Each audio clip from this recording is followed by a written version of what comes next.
किसी गांव में एक साधु रहा करता था।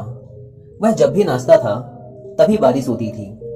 इसलिए गांव के लोगों को जब भी बारिश की जरूरत होती तब यह लोग उस साधु के पास जाते और उनसे अनुरोध करते कि वह नाचे।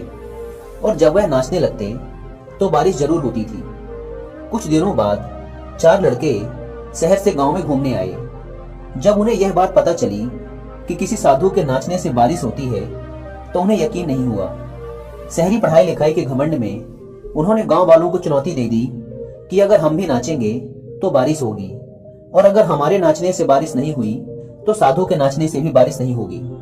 अगले दिन सुबह सुबह गांव वाले उन चारों लड़कों को लेकर साधु के कुटिया के पास पहुंचे। गांव वालों ने साधु को सारी बात बताई। फिर उन लड़कों ने नाचना शुरू किया। पहले लड़के ने नाचना शुरू किया। आधा घंटा बीत गया। फिर पहला लड़का थक कर बैठ गया, पर बादल नहीं दिखे। कुछ देर बाद दूसरे लड़के ने नाचना शुरू किया और 1 घंटे बीतते बीतते वह भी थक कर बैठ गया। बाकी दोनों लड़कों ने भी ऐसा ही किया, पर बारिश नहीं हुई। अब साधु की बारी थी। उसने नाचना शुरू किया। 1 घंटा बीत गया, पर बारिश नहीं हुई। साधु फिर भी नहीं रुका, वह नाचता ही रहा। नाचते नाचते 2 घंटे बीत गए, पर बारिश नहीं हुई। 4 घंटे बीत गए, पर बारिश नहीं हुई।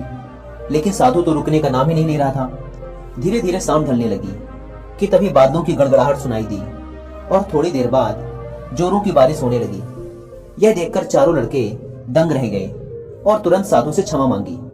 फिर चारों लड़कों ने साधु से पूछा, बाबा, भला ऐसा क्यों कि हमारे नाचने से बारिश नहीं हुई और आपके नाचने से बारिश हो गई?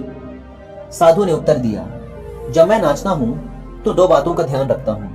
पहली बात तो मैं यह सोचता हूं कि अगर मैं नाचूंगा तो बारिश को होना ही पड़ेगा, और दूसरी यह कि मैं तब तक नाचूंगा जब तक कि बारिश ना हो जाए। सफलता पाने वाले में भी यही गुण विद्यमान होता है। वे जिस काम को भी करते हैं उसमें उन्हें सफल होने का पूरा भरोसा होता है, और वह तब तक उस काम को करते हैं जब तक कि उसमें सफल ना हो जाए। इसलिए अगर हमें सफलता हासिल करनी है तो इस साधु की तरह ही अपने लक्ष्य को प्राप्त करना होगा।